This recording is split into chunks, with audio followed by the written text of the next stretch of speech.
You ever see one of those massive brand new pickup trucks rolling down the street and just wonder, what does that thing really cost? Well, today, we're going to break down the true cost of the modern Pavement Princess. And let me tell you, the numbers are absolutely mind-blowing. Okay, let's get into it. And look, the appeal is obvious, right? You're sitting high above everyone else, you got that new leather smell, you feel like you can conquer anything. It's an image, it's an identity, and honestly, it's a feeling that car companies have spent billions getting you to want. But, once that new car smell fades, there's a cold, hard financial reality that sets in. So you gotta ask yourself, what is the real price tag on that feeling of power? It all kicks off with that sticker price. We're talking about trucks that cost more than what the average American family makes in an entire year. But the way they sell it to you, they make it seem almost, manageable. So the dealer slides that piece of paper across the desk. It says your payment is $1,247 a month. I can swing that, you think? Especially since it's spread out over 84 months. But just let that sink in for a second. That's a payment you'll be making every single month for the next 7 years. And here's the thing, that's not the real number, not even close.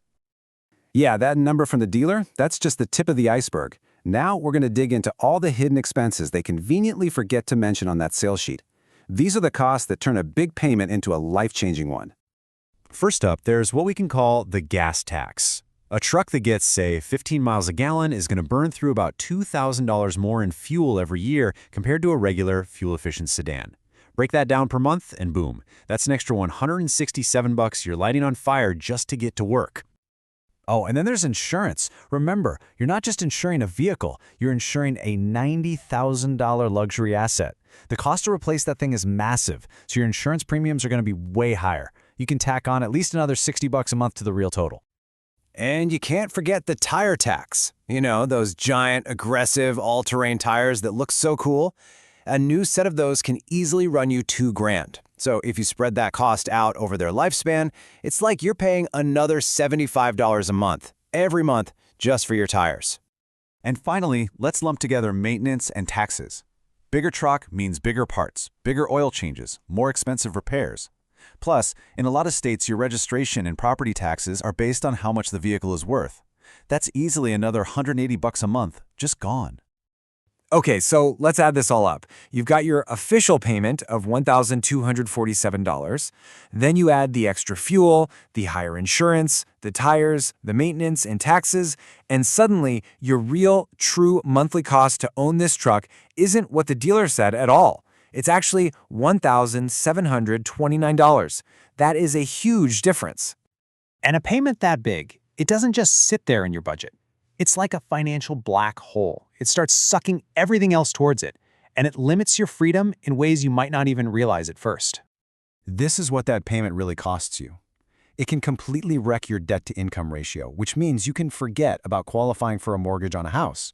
It gobbles up all the extra cash you would have used for a vacation, you can never seem to get an emergency fund built up, and you're pretty much handcuffed to your job, even if you hate it, because there's no way you can risk missing that massive payment.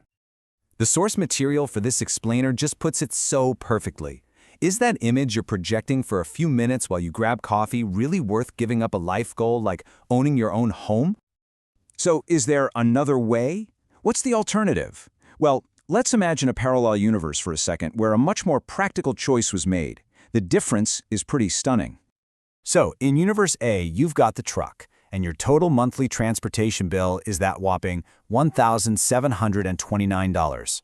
But in Universe B, you bought a nice, sensible 3-year-old sedan. Your all-in monthly cost is just $850. That is a difference of almost $900 every single month. Now, let's play that out. Over the full 7 years of that truck loan, that monthly difference adds up to over $73,000. Think about that. That's how much extra cash you burned just to drive the truck instead of the sedan. But hold on, because this is where it gets really nuts.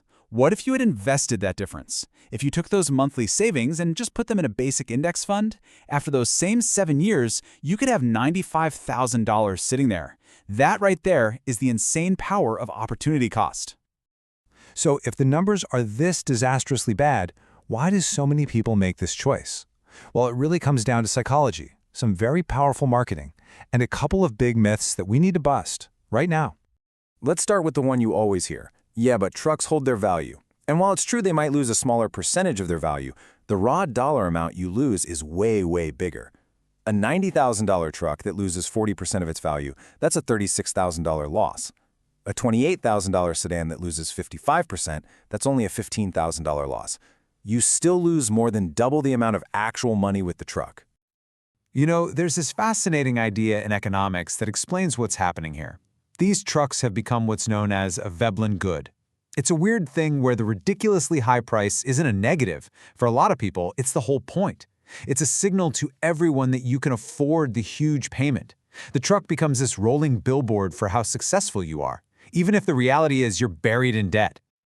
And this quote just reframes the whole conversation, doesn't it? We've been taught by advertisers to see a big car payment as a badge of honor, as proof that we've made it. But in reality, true success is financial freedom, and that's the very thing this payment takes away from you. So in the end, it really all boils down to this one question. Now, if you're a contractor and you're actually hauling stuff every single day, then you're buying a tool for a job. But if you're just driving to an office, you have to be honest with yourself. Are you spending an extra $73,000 on a tool or on a costume? That's something to think about.